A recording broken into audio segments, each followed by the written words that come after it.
Hello and welcome to this digital conversation we are having at ORF.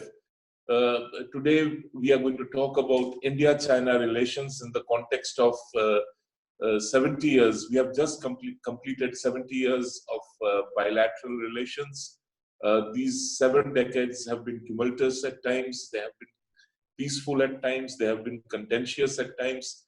But overall, the relationship has developed over these 70 years to a position where both the countries are learning to get comfortable with each other.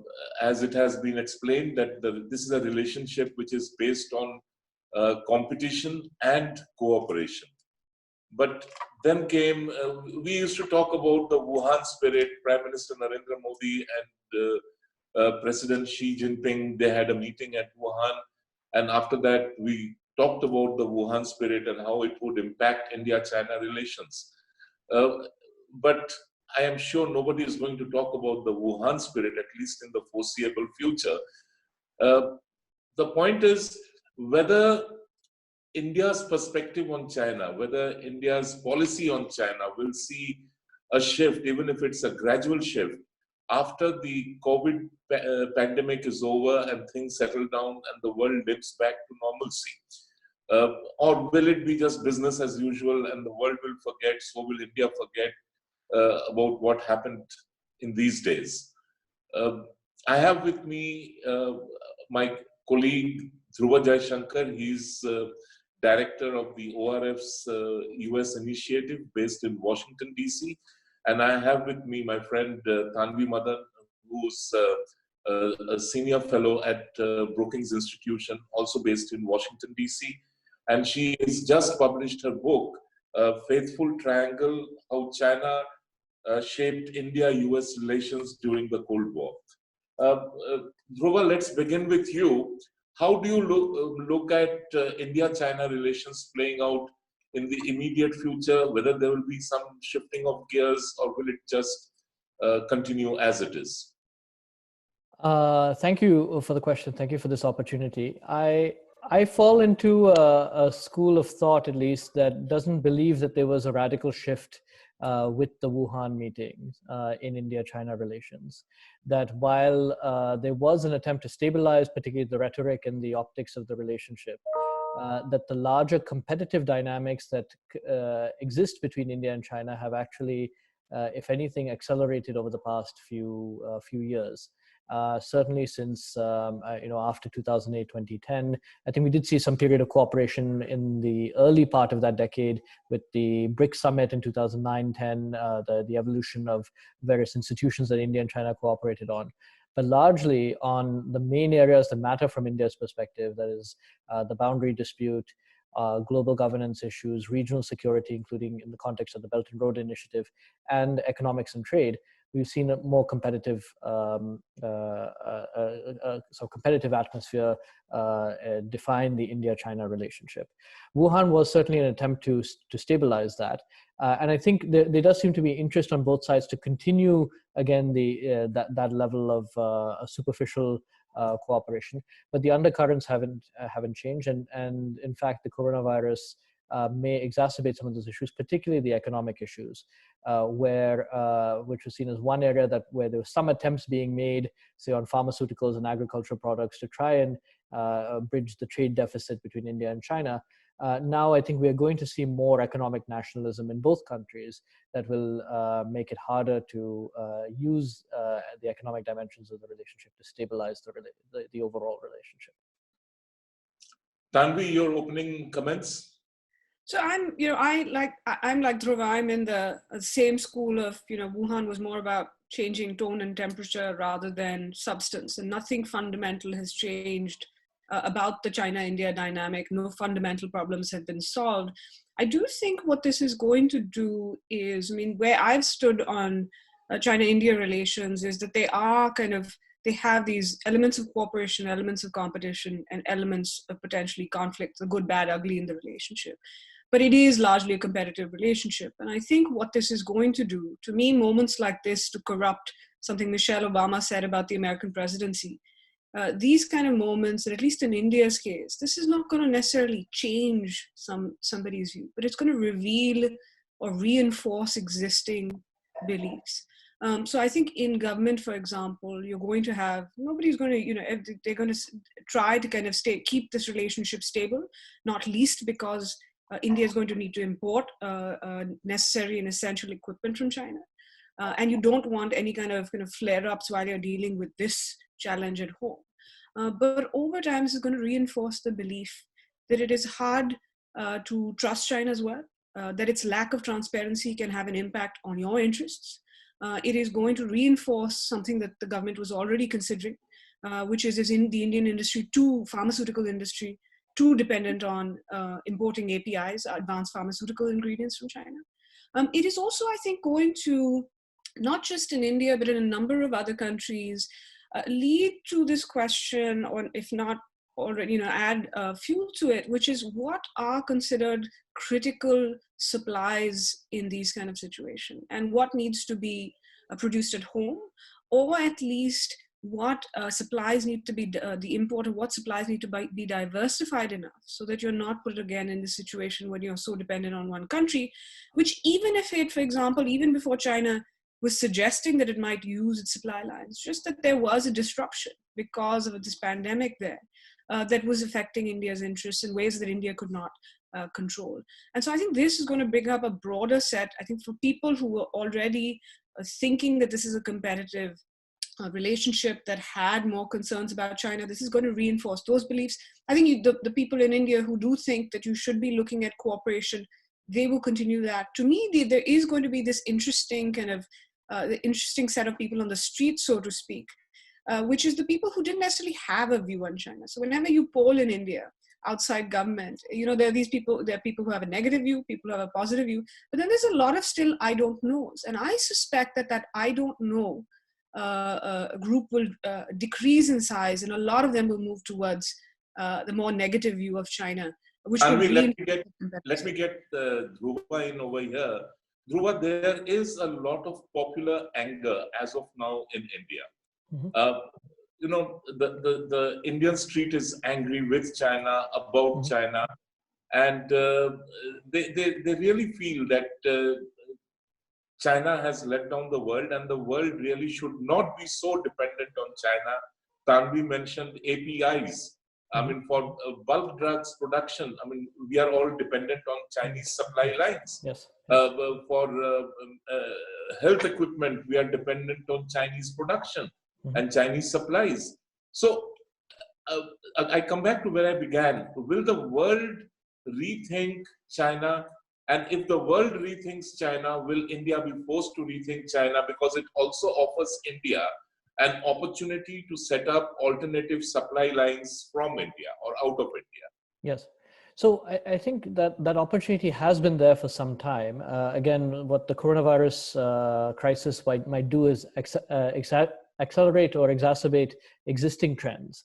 But I've noted, I mean, I wrote about this in the past, that in the past few years, Japan, South Korea, Taiwan, and Australia have all come up with explicit government-supported economic strategies to diversify their economies away from China, focusing primarily on Southeast Asia and India. And so I think that view had been there from a national security perspective, from concerns about trade issues, even disregarding the national security concerns that were there, to diversify supply chains away from mainland China. And so this opportunity has existed for India for some time. There may be now, I think, a growing appetite both within India and in the rest of the world to look at alternative supplies. Some of it will be bringing, for countries like the US and other large economy, Europe, there'll be a lot of, again, economic nationalism that is, let's bring a lot of this manufacturing home. So it's not about China versus India. It's really about bringing manufacturing of certain essential commodities back home. But in India's case, obviously, there will be that sentiment and potentially some spillover effect. However, I think the key thing is the question we need to ask in India is, why is it then so difficult for sometimes even in Indian manufacturers to set up shop in India? So hopefully this should actually lead to a greater focus on ease of doing business, and I mean this in the most comprehensive way, to bring certain manufacturing to India. But I think without that being done, we may look back upon this as yet another missed opportunity. Yeah, you are right. I mean, the government of India has to do a lot more to make India an alternative platform. But apart from that, there is, of course, this factor.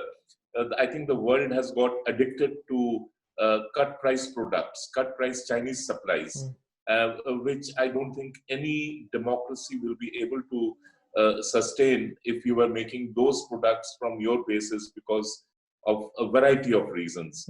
Tanvi, coming back to the other question, do you think the world will rethink China? Do you think America will be rethinking China? Europe will be rethinking China? Or will they finally shake hands and make up and it will be friends again? I think this crisis came at a very interesting time where you've already seen, I think, over the last few years, a shift. Both in the US and Europe for different reasons. I think President Trump kind of his style and his administration styles has made it very in your face, this shift, much more abrupt. It might have taken a little bit longer, but we saw some of those elements of seeing China with a more skeptical eye actually start in the previous administration and only accelerate over these last few years. So this is not in the US a partisan view, and you see that even in the US Congress now. And that was largely, I think, because they had already started hearing concerns from their private sector about the lack of reciprocity. There were concerns already here about Chinese companies buying up critical companies here. There were already concerns about too much dependence on one country. So even here, it's going to reinforce those views. Similarly, in Europe, you've seen these questions being raised over the last. I actually think, in some ways, the world. Yes, I think this is going to become much more in your face. These kind of questions, because it's playing out. The consequences of that dependence are now showing up in a much more stark and kind of very concentrated way. Whereas I actually think India, in fact, has been on this page for a while. So I think India's shift is going to be less, and also India is just less dependent on China than some of these other countries across the board because the economic relationship is not that vast between China and India. So I think India's shift is actually going to be more subtle, but it will, I think, for India, just like it is for the world. To me, one of the interesting questions is going to be, do these larger conversations also spill over, not just in terms of these very related kind of public health issues, but does this change, for example, the nature of the conversation on 5G and critical infrastructure? Because it comes down to a question of trust, right, and dependence. And so it's that broader aspect, not just on these particular goods, but does it shift? And I suspect you're going to see that shift. But as Dhruva said, I think it's important to remember this is going to not just, it's going to make people look at China differently. But I think every country is also going to have this little bit of an economic nationalist bent, because they're not just questions in the US about China. One of the things that is getting noticed here is India's export restrictions as well. The US has put its own export restrictions on certain kinds of goods. So this is not just a China thing. This is kind of raising questions across the board. And so the impact on globalization, I think, is going to go beyond China, and it'll have both good and bad implications of India. Much of it will, as Dhruva said, depend on what the Indian government does and what it is in a position to do, given where the economy might stand a few months from now. If I can just add one thing. Yeah, just 1 second, Dhruva. Sure. The economy globally is in a shambles. I mean, it was beginning to, slow down, and what the COVID-19 pandemic has done is that it will just leave it in a shambles. India will not be isolated from it. Do you think economic globalization in terms of trade, in terms of commerce, is going to see changes, or will it again settle back to where it was? And the point which you wanted to make. On the globalization front, I mean, look, I think globalization has involved a number of things. It has been the spread of goods, which is often what a lot of people focus on. But equally, it's been investment and finance, the spread of information over new telecommunications, whether it's the internet or satellite communications. It's been the ease of travel. So visa-free travel has become something that a lot of, particularly the developed world, has become used to. And now these, I think will all be questioned in various ways. Goods trade has been mostly flat since the global financial crisis, and certainly it's not. We haven't seen an increase. But the other aspects of globalization have seen quite a lot of forward movement over the last decade or so. And so I think that there will be questions raised. It's unclear, again, people will have to make trade-offs about, is visa-free travel too much of a risk, given the severity of a pandemic such as COVID-19, or over time if appropriate safeguards actions are taken, will it be okay to revert to some kind of what we now consider normalcy? So I think each state will have to ask these kinds of questions and figure trade-offs. I mean, say for a small European country that is very dependent on foreign tourists for its economy, they will have to make some trade-offs at some point about this. So, and these will be difficult decisions for everyone.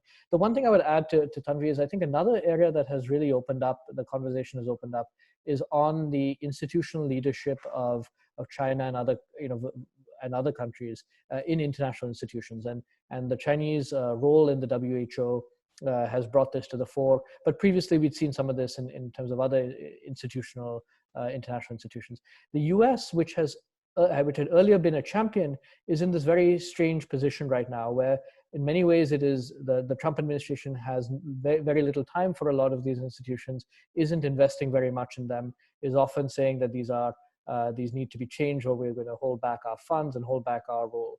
But in some ways that is also giving more space for China to manage the leadership of these international organizations. So I think that'll be another thing that has been sort of thrown open, which is how much should various states invest in engagement with these international institutions? Will they become more and more irrelevant in time? And quite possibly some will. The UN, for example, hasn't covered itself in glory amid all of this. Other institutions may actually see greater investment because there will be greater competition. So I think that'll be another very interesting thing to observe in the coming years. And let me just add there that this is another area where Tanvi, 1 second. Sure. On the 70th anniversary, the Prime Minister, of course, said all the right things, how India-China relations is important to peace, stability, prosperity in the region, how the world, how the pandemic has once again shown the importance of interconnectivity around the world.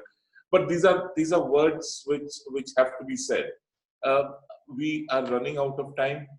60 seconds to Tanvi for closing remarks, and then I will come to Dhruva for his closing remarks. Well, I'll just say, this is the kind of point that Dhruva made on international institutions. I mean, this is an area where you could actually see some of these questions have a positive impact. Just like, US was about to withdraw or shut down shop in terms of its Export-Import Bank and its Overseas Private Investment Corporation. But US-China competition, depending on how it's handled, it can go overboard, but it can actually be constructive because now the US is back by has put additional money into a development finance corporation, double the amount that the previous organizations did. So does this actually mean that the US decides that two things perhaps that it could do, and this is something India could think about as well, which is using this crisis to both nation build at home, to create that, the infrastructure at home that could help it compete better, invest in research and innovation, invest in kind of a social safety net, those kind of issues, but also at the same time, become more engaged in international institutions and more active as India and other countries did to actually kind of compete with China at the Intellectual Property Organization recently, where they did manage to actually block China's kind of a chosen candidate. So I think this could have, we think of negative consequences, but it could be smarter globalization in some ways, but it all depends on how kind of leaders and countries handle kind of the post-COVID environment. Oh, well, China has just maneuvered itself into the power group of UN Human Rights Council, and they will now be deciding on, among other things, whether individual member states are doing enough on health. Dhruva, 60 seconds to you before we wind up for your closing comments on India-China relations post-COVID-19? I mean, I would broadly agree with Tanvi that we are likely to see a level of cooperation, partly because it's not in either side's interest at this point to have another major irritant, another major challenge on their hands. But I think over time we will see a slow kind of, in some ways, increase in competition between the two. We will see the economic factors becoming more contested between the two sides. Geostrategically, I think the BRI, China shows no signs of rolling back any aspect of that. So I think that will continue to be a point of contention. Institutional competition will continue to exist. The one, I think, silver lining is we may see some attempts at trying to stabilize at least the boundary situation, not ensure that there's not too much there. But again, both countries will obviously be on watch. One thing to note is, of course, China is just in the at the tail end of completing some major military reforms, which will have implications for its ability to deploy force on the boundary. So that will be something also for India to keep an eye on. Thank you, Tanvi. Thank you, Dhruva, for joining, and thank you everybody else for joining in this conversation. We'll meet again. Bye-bye. Thank you.